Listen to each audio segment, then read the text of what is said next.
Hey, this is Nick with Zamora Woodworking. Today we're going to go over how to get rear dust collection for your Onefinity CNC and walk you through all the steps, talk you through it, and my thought process on it, show you where to find the product if you guys are interested. Let's get to it.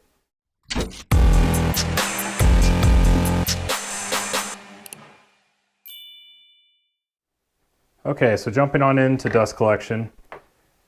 I have the Sucket dust boot right here, and this works fine. My main problem with it is that you have to put the hose here. It blocks your entire view. You can't take those pretty photos of when it's all cutting and all that. You can't see what you're doing exactly. You know, when you need to zero your bit, you got to remove this. I mean, this is a good solution, I think, for the average person.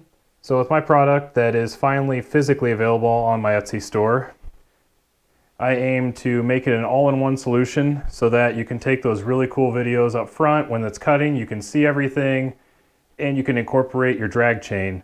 The only thing that I don't actually make in this is this guy right here. This is made by Pawn CNC, PWN CNC. They're a really cool company, great people, great support. This is their V3. And I don't make any dust boots yet because I don't know what I would exactly improve on this. I know this is their third version and they're up to like 5. I personally think this is my favorite of theirs. So with this, I see there's magnets right there. I printed this out, so don't judge their quality on this because I printed this out quickly, didn't have all my settings dialed in. I used a different kind of brush that didn't fit perfectly and just made it work for right now. I'll probably reprint it again later on, but overall I really like this. Anyways, back to the point. You got these magnets here and you got these indexing rods there. So with the other part here, you have holes for the indexing rods, you got the magnets. I think you designed it really well. You can also swap these out. I think it comes with all the different sizes. I just use the largest size. And when it's like that, that pops together. Mainly I just use it like this. It doesn't get everything like this, but I get to see everything, which is awesome. It'll definitely get all the fine dust. Some of the bigger stuff that shoots off this way, depending on which way the CNC is moving, may not grab. Not a big deal. I don't worry about it too much. But the way this guy goes is right through there, and it holds. Really like it. And then this guy here pops on the front, can hold there, take it off, but I mean, that's pretty well on there. I don't know exactly what I would improve on it. I think their design is pretty nice. So with this set that I sell, obviously it does not come with this. You'll have to go to Pawn CNC. I will have the link in the description below. Also on the Etsy store where I sell everything else, they have it there. Just ignore all the fill-ins here. I was in a rush and just super excited to get this thing going. I didn't have my printer settings dialed in. Promise you that my prints are better than this, but you know, this was some of my first prints after taking 10 years off printing. Can't be perfect at everything. So my design starts with the dust hose end here. Dust hose fits nicely over here, 2.5-inch dust hose. I'll have that link in the description where you can buy this sort of dust hose. I like it. It does, whenever it gets plugged up, kind of collapse a little bit. Overall, if you use it properly, it doesn't really collapse, so you don't have to worry about it. Newer version actually has ribs here to hold it on there more securely. This has magnets all the way around, which fit into this guy here. This goes at the top. That holds your wire cable management there. So I made that. This there's another part that fits in here to make it fully adjustable. So with your dust hose, pops in there, holds straight through like that. Then it has the holes for your cables. When this is up top on your gantry, it lets your cables through just like the original did. Use your original bolts here to hold it down. For your height adjustment up and down, these two guys fit in there. I also put a little bit right here where you can put a bolt if you want to tighten it down. I've never had that problem. It's held pretty well where I've needed it. But this will get you your height. It'll get you your height up and down here like that. Now you're getting down to the bottom. Here's the 90 that connects to this guy here. It flexes all the way around. So this is my version 2. Version 1 was a bit different. This one has just about everything included. This was my first prototype. I'm printing the next, but this thing takes like, I think almost 8 or 9 hours to print. So I'm just showing you the first type. That it's cleaner than this now. These two fit together like so. So this can rotate around, but obviously it's just going to be pointing one way. And see, it moves just like that. You could pot this in with some RTV or something like that, silicone, whatever you want to use. You don't have to though. And then to go to the actual dust boot, this is so version 2, this is all new here. This part here fits inside this guy there. And then that's adjustable front to back. So when this is up, it's adjustable there.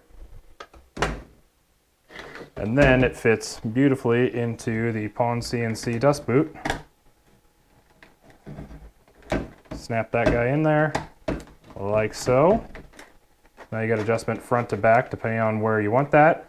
I have some other products coming out for the front of here that will take the dust off of your laser, be coming out hopefully within the next week. I have a user right now testing it out for me, making sure it all fits right, and those will be available in my shop, digital and physical.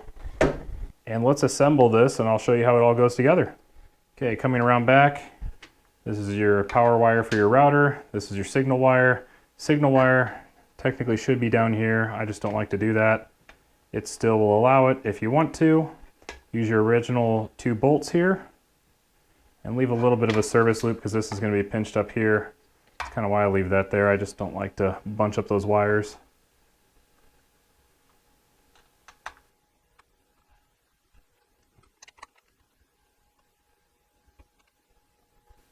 Okay, both those are tight, and I left enough slack on this side. I can pull a little bit more for the router to do its full movement up and down. Now to secure my cable management, which you don't have to do this part, there are 2 holes here, plus those 2 wires. I'm going to run a zip tie through here, through that, around both those wires, back up through here, back up through that.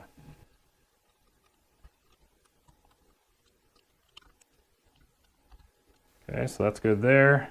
Got a nice little strain relief there.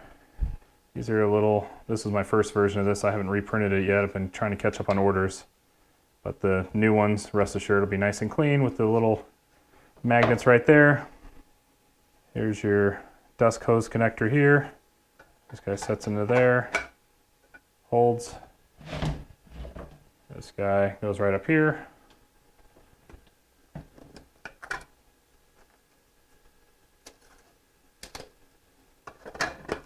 Oh, just like that. I'm going to bring you guys down below. We'll set up the rest of it. Okay, we're down below the belly of the beast. Next part, this guy here. Gonna go up. Gonna store it up there for right now. For the next part, the best way that I've found is to get your dust boot.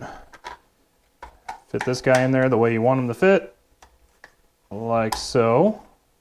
That. Put it in your mount. Make sure you got it exactly where you want it. The nice part is, this is infinitely adjustable. Well, infinitely until you get to the end of this. But you can adjust it to there. And this guy can adjust down like that, and it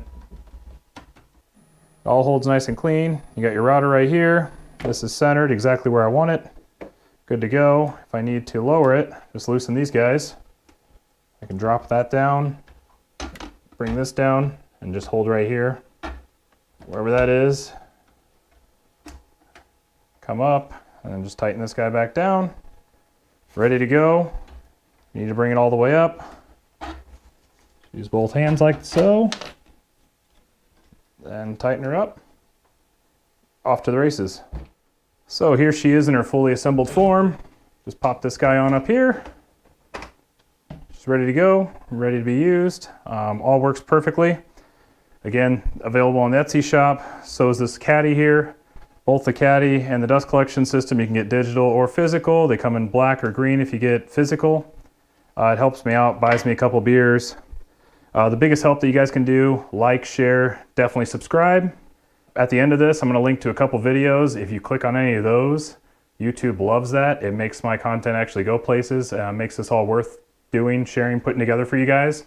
So the system itself, full system printed out itself, seems a little pricey, but all the design iterations that I've done, time that I've spent doing it, has just been incredible.